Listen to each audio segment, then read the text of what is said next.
Bonjour. Notre attachement au Christ doit forcément bouleverser quelque chose dans nos mentalités et nos comportements. C'est ce qu'a écrit l'apôtre Paul dans sa lettre aux Romains, au chapitre 12.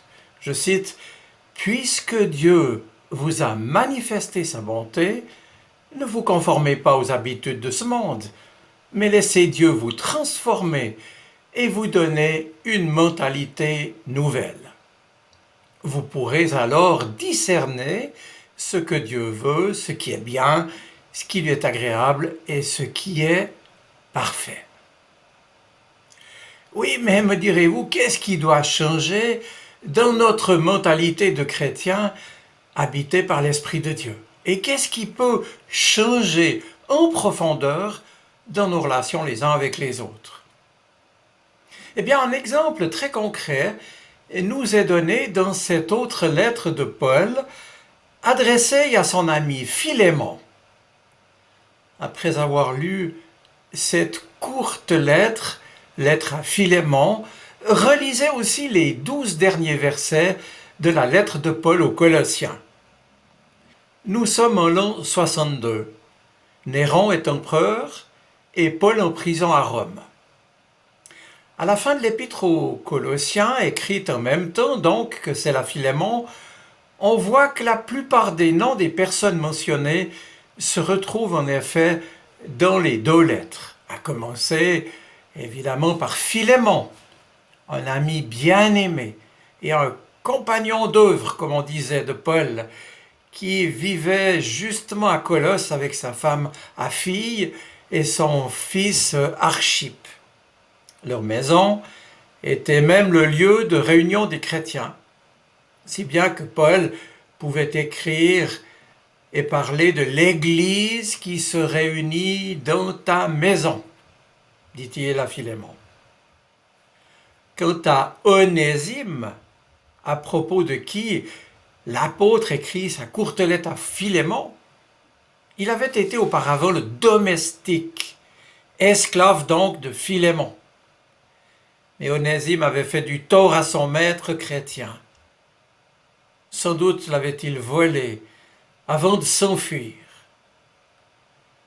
Par la grâce de Dieu, tout au bout de sa fuite, il était entré en contact avec Paul et il avait été converti par son moyen.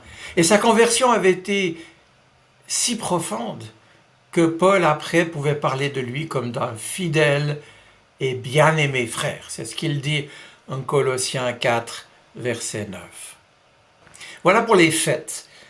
Mais dans l'Empire romain d'alors, l'esclavage, qui pouvait concerner un tiers de la population, l'esclavage était sévèrement réglementé.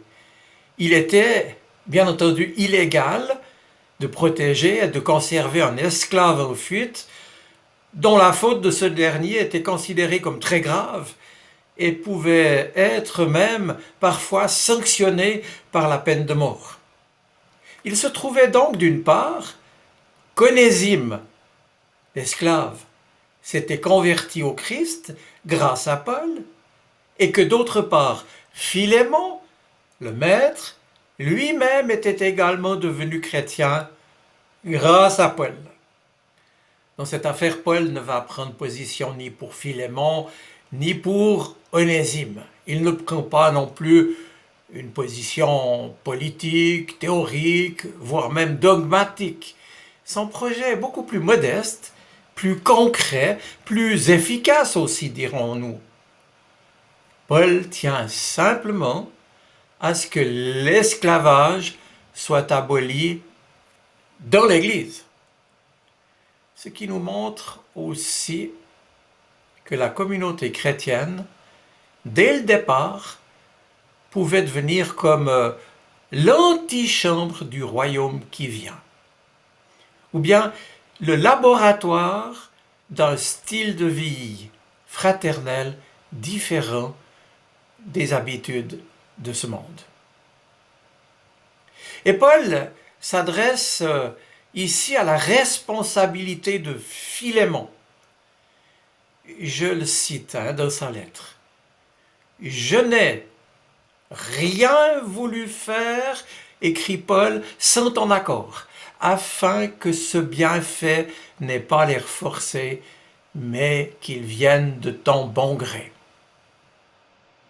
Oui, le christianisme, bien compris, ne fait appel ni à la contrainte, ni à la force, mais il se contente de responsabiliser pour que celui qui agisse le fasse en toute liberté et simplement animé par l'évangile de l'amour.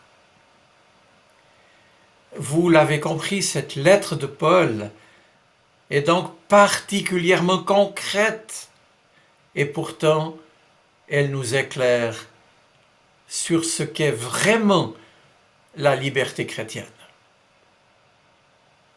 Nous sommes en 62, je l'ai dit. À ce moment-là, Tychik, un autre collaborateur chrétien de Paul, quittait Rome, porteur de sa lettre pour les Colossiens. Et donc l'apôtre en profite pour renvoyer Onésime à son maître, à qui il avait fait tort. Et les deux ont ainsi voyagé ensemble de Rome à Colosse. Et on peut bien imaginer que ce n'était pas rien pour Onésime que de se retrouver en présence de Philémon, son maître, à qui il avait fait du tort, même si la grâce de Dieu avait opéré sa conversion depuis lors.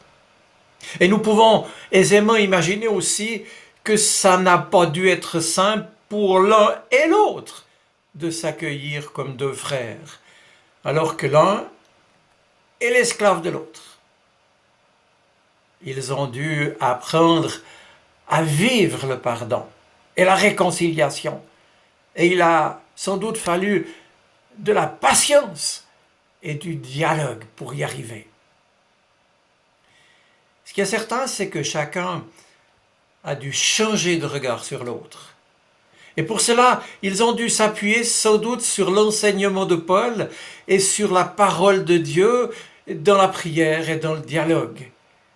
Et puis, ils ont dû passer outre les qu'en dira-t-on de l'entourage, transgressant de fait un pacte social et un pilier de l'organisation de la société romaine. Bien, cela a été une véritable conversion, on peut le dire, pour chacun, et assurément un témoignage fort pour le monde qui les entourait. Notre attachement au Christ doit forcément bouleverser quelque chose dans nos mentalités et nos comportements. J'insiste, c'est la raison fondamentale pour laquelle Paul renvoie donc Onésime chez son ancien maître avec la lettre qu'il lui adresse, écrite de sa main avec, je le souligne, beaucoup de délicatesse. Et ce faisant, Paul lui demande ni plus ni moins de bouleverser, je l'ai dit, les règles sociales de l'époque, pour accueillir son ancien esclave comme un frère bien-aimé. Et Paul écrit, « Il l'est pour moi, frère bien-aimé. Combien le sera-t-il pour toi aussi, humainement, que dans le Seigneur ?» Puisqu'Onésime a reçu le même baptême que Philémon et que tous les deux sont chrétiens, cela dans l'Église ne doit-il pas remettre en cause les règles habituelles de l'esclavage? Oui, en tout cas, dans la communauté chrétienne, cet autre qui est renvoyé est d'abord un frère, puisqu'enfant du même Dieu et Père.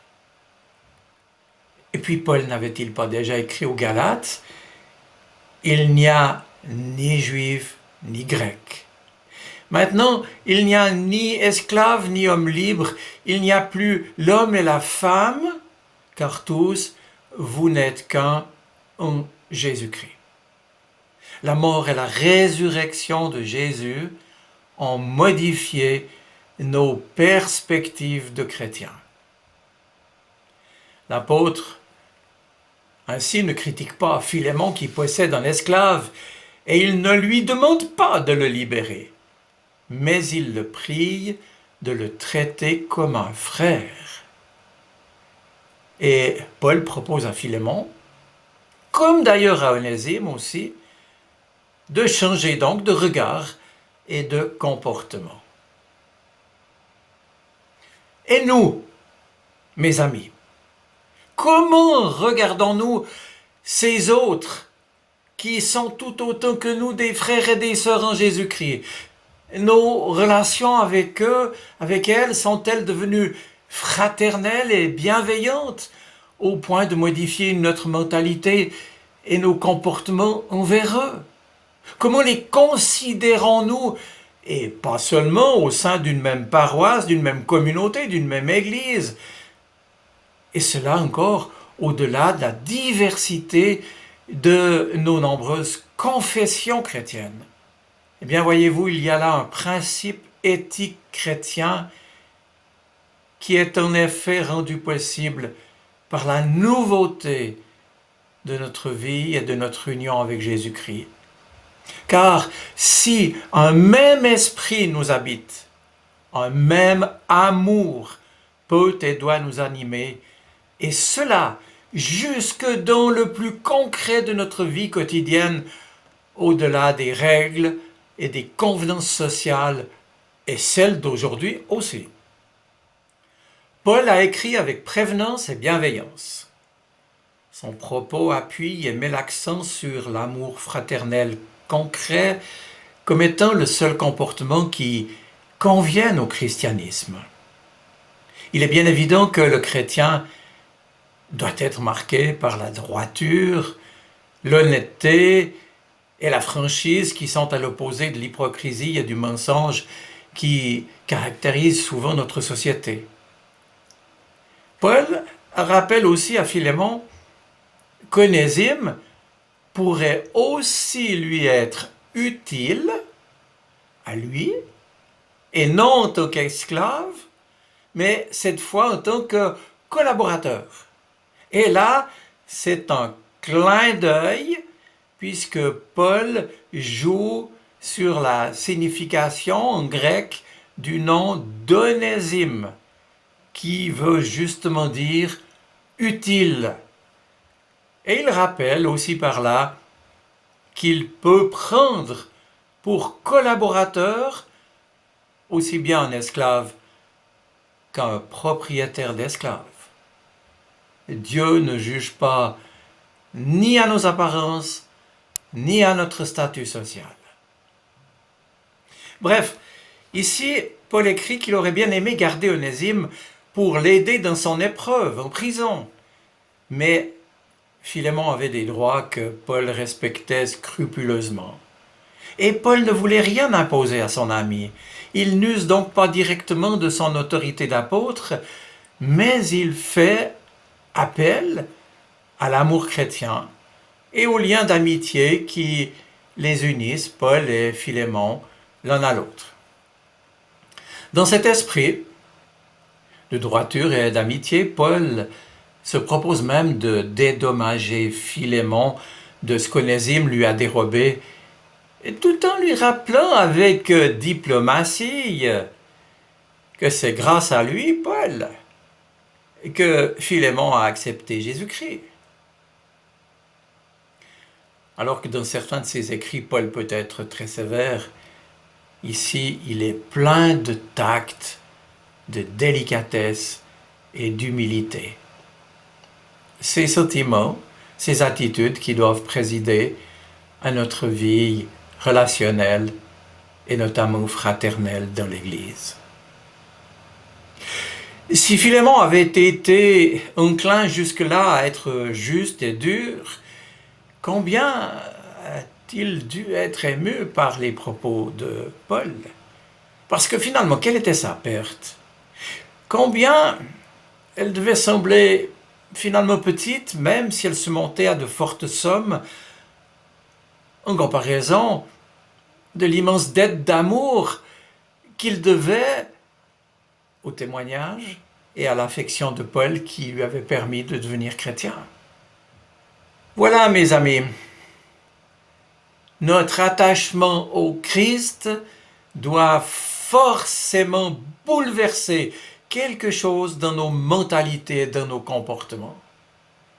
Et si nous réfléchissons un peu devant lui, assez vite nous comprendrons ce que nous pouvons encore modifier à cet égard.